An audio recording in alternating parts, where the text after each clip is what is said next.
My breakdown of the Autism Princeton Study, Part 4. Okay, I think I'm finally ready to get into the biological and genetic findings of the study.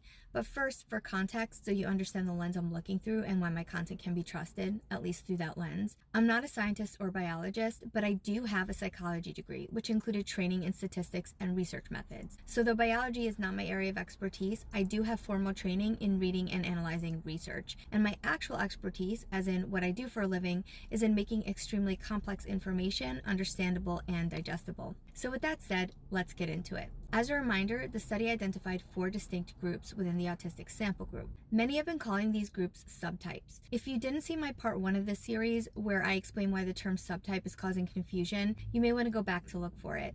But in this video, I'll be referring to them as groups. So the 4 groups identified were the social behavioral group, which had somewhat noticeable social and behavioral autistic traits, no developmental delays, and commonly presented with ADHD and other co-occurring psychiatric conditions. The moderate challenges group, which also didn't have developmental delays, had the least noticeable autistic traits of all the groups, and did not have co-occurring psychiatric conditions. The mixed ASD with developmental delays group, which had developmental delays, as the name suggests, and more noticeable autistic traits than the previous 2 groups, but no co-occurring conditions. And the broadly affected group, which had developmental delays, the most noticeable traits and challenges of all the groups, and co-occurring psychiatric conditions, including depression, anxiety, and mood dysregulation. In addition to everything I just mentioned, the study also uncovered patterns related to biology and genetics. Here are some key features the researchers looked at to identify biological and genetic patterns within the 4 groups. They looked for genetic mutations, so genetic markers that don't typically show up in non-autistic individuals, and when the affected genes became active, whether prenatal or postnatal and in early childhood development.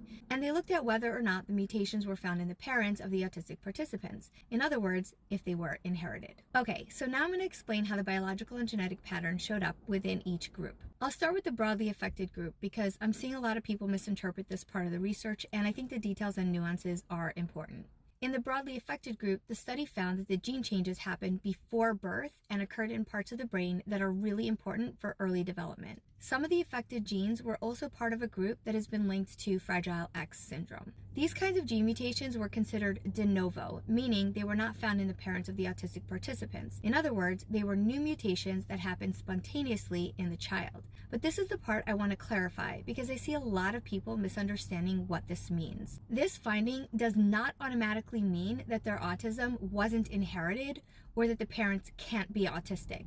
It just means that they didn't have the same specific gene mutations found in their child. It's possible for one or both of the parents to also be autistic, but to have traits linked to a different type of genetic pattern associated with other autistic presentations. But I think it's extremely important to understand that a child presenting with very noticeable autistic traits and very high support needs can have an autistic parent or parents with lower support needs and mostly hidden traits. This study does not rule that out as a possibility. Next, let's dig into the biological and genetic patterns found in the mixed ASD with developmental delays group. In this group, the gene changes also happen before birth, referred to as prenatal expression, just like the broadly affected group. So the affected genes were active during early brain development, which is likely why these children had developmental delays. But biologically, this group stood out from the others because the gene mutations were both inherited and de novo. In other words, some of the gene changes were passed down from parents, while others were spontaneous and weren't found in either parent.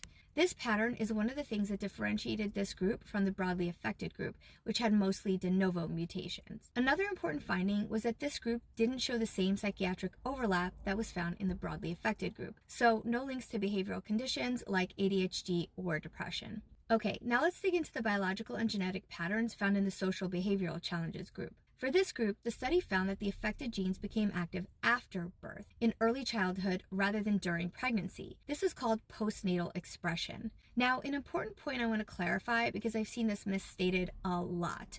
Postnatal in the context of this study does not indicate that the genes became active later in life, as in adulthood.